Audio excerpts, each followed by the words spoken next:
எங்கள் தங்கம் எடப்பாடியார். தம்பி கொஞ்சம் அமைதியா இருங்க, இல்லைன்னா கொஞ்சம் வெளியில கொஞ்சம் இருங்க. தயவுசெய்து சத்தம் போடாதீங்க. உங்களுக்கு கூட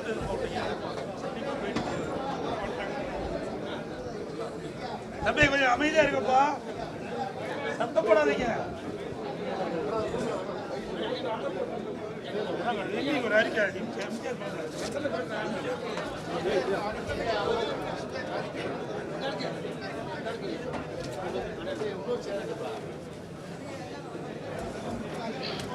தம்பி, எதுக்கு இவ்வளவு வேறங்க சத்தம் போட்டுட்டு இருக்கிறீங்க? எதுக்கு இவ்வளவு சத்தம் போடாது இருக்கப்பா தம்பி? தம்பி யார் சத்தம் போடாதீங்க. கொஞ்சம் அமைதியா இருங்க. அமைதியா இருந்தாதான் நல்லா ரீச் ஆகும். யாரும் பேசாதீங்க. போன்ல கட் பண்ணுங்க. போன்ல இது வைங்க, சைலண்ட்ல வைங்க.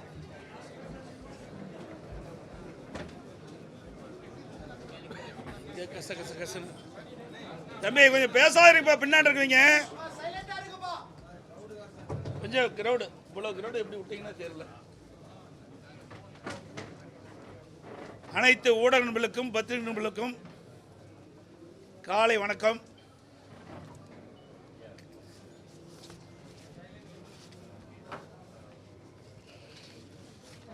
கழக நிறுவன தலைவர் பாரத ரத்னா புரட்சி தலைவர் டாக்டர் எம்ஜிஆர் அவர்களின் 109வது பிறந்தநாள் விழா தமிழக அனைவருக்கும் மகிழ்ச்சி தரும் ஒரு பொன்னான நாள்.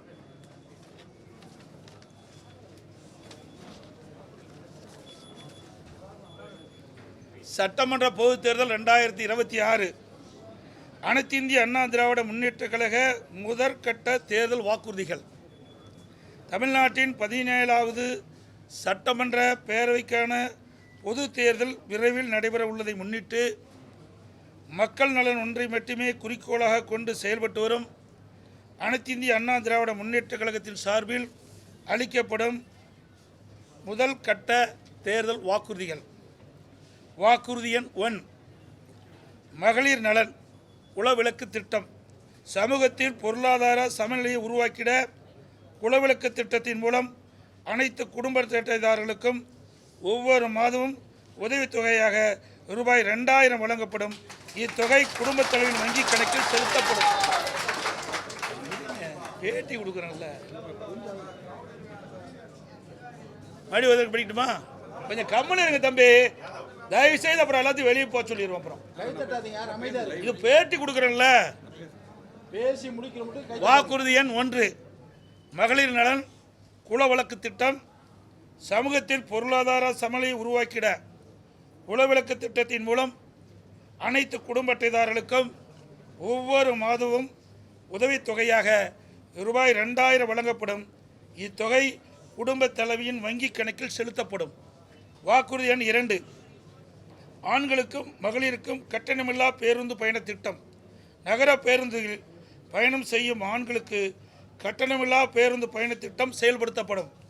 ஏற்கனவே நடைமுறையில் இருக்கும் நகர பேருந்துகளில் பயணம் செய்யும் மகளிருக்கான கட்டணமில்லா பேருந்து பயண திட்டம் தொடர்ந்து செயல்படுத்தப்படும். அறிவிப்பெண் 3, அனைவருக்கும் வீடு. அம்மா இல்லம் திட்டம். அம்மா இல்லம் திட்டம் மூலம் கிராமப்புறங்களில் குடியிருப்பதற்கு சொந்த வீடு இல்லாதவர்களுக்கு அரசே இடம் வாங்கி கான்கிரீட் வீடுகள் கட்டித்தரப்படும். அதேபோல் நகரப்பகுதியில் சொந்த வீடு இல்லாதவர்களுக்கு அரசே இடம் வாங்கி அடுக்குமாடி வீடுகள் கட்டி அம்மா இல்லம் திட்டம் மூலம் விலையில்லாமல் வழங்கப்படும். அதை போலவே ஒரே குடும்பத்தில் வசிக்கும் பட்டியலின மக்கள் அவர்களுடைய மகன்கள் திருமணமாகி தனி குடித்தனம் செல்கின்ற போது அரசே இடம் வாங்கி அவர்களுக்கு கான்கிரீட் வீடுகள் கட்டித்தரப்படும். அறிவிப்பெண் 4, 100 நாட்கள் வேலை வாய்ப்பு திட்டம் 150 நாட்களாக உயர்த்தப்படும். 100 நாட்கள் வேலை வாய்ப்பு திட்டம் 125 நாட்களாக உயர்த்தப்படும் என்று மத்திய அரசு அறிவித்துள்ளது. கிராமப்புறங்களின் வளர்ச்சிக்கான இத்திட்டம் 150 நாட்கள் வேலைவாய்ப்பு திட்டமாக உயர்த்தப்படும். அறிவிப்பெண் 5, அம்மா இருசக்கர வாகனம் வழங்கும் திட்டம். மகளிருக்கு ரூபாய் 25,000 மானியத்துடன் 5 லட்சம் மகளிருக்கு அம்மா இருசக்கர வாகனங்கள் வழங்கப்படும். தேர்தல் அறிக்கை தயாரிக்கும் குழு மண்டல வாரியாக பலதரப்பட்ட மக்களை நேரில் சந்தித்து அவர்களின் கோரிக்கை மனுக்களை பெற்றுள்ளனர்.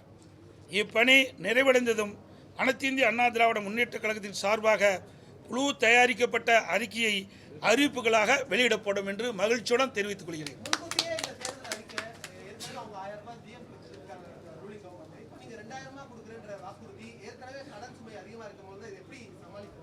அவர்களுக்கு திறமை இல்லை, எங்களுக்கு திறமை இருந்தது.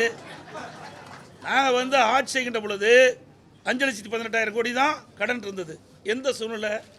ஒரு ஆண்டு கொரோனா காலத்தில் கூட அரசுக்கு வரி வருவாய் இல்லாத நேரத்தில் கூட கொரோனாவுக்கு 40,000 கோடி செலவு செய்தோம். நாங்கள் திறமையாக நிதி கையாண்டு நிதி சுமை இல்லாமல் நிதி சுமை குறைவாக இருக்கின்ற சூழ்நிலை நாங்கள் உருவாக்கி தந்திருக்கிறோம். ஆனால் திராவிட முன்னேற்ற கழக அரசு பொறுப்பேற்ற பிறகு இந்த நிதி மேலாண்மை அமைப்பை ஏற்படுத்தி நிபுணர் குழு அமைக்கப்பட்டு அந்த நிபுணர் குழு மூலமாக கடன் குறைக்கப்படும், வருவாய் உயர்த்தப்படும் சொன்னாங்க. ஆனால் அதுக்கு நேர்மாறாக நிபுணர் குழு அமைக்கப்பட்டபோது கடன் தான் அதிகரிச்சிருக்குது. சுமார் இந்த ஆட்சி முடிகின்ற தருவாயில் 5.5 லட்சம் கோடி கடன் இருக்கின்ற ஒரு சூழ்நிலை ஏற்பட்டுள்ளது.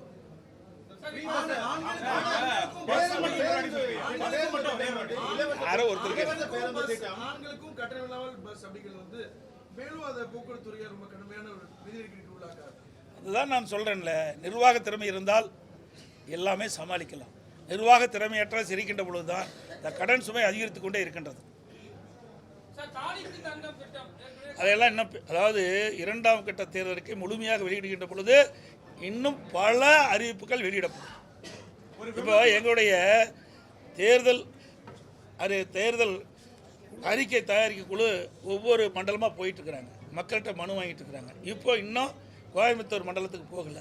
அங்கே போய் பலதரப்பட்ட மக்களையும் சந்தித்து அவருடைய கருத்துக்களை விண்ணப்பம் மூலமாக பெற்று அதையெல்லாம் சேகரித்து அந்த அறிக்கையாக தயாரிக்கப்பட்டு அது ஆய்வு செய்யப்பட்டு அதை அடிப்படையில் மக்கள் என்னென்ன நினைக்கின்றார்களோ அதை எங்களுடைய தேர்தல் அறிக்கையில் இடம்பெறும்.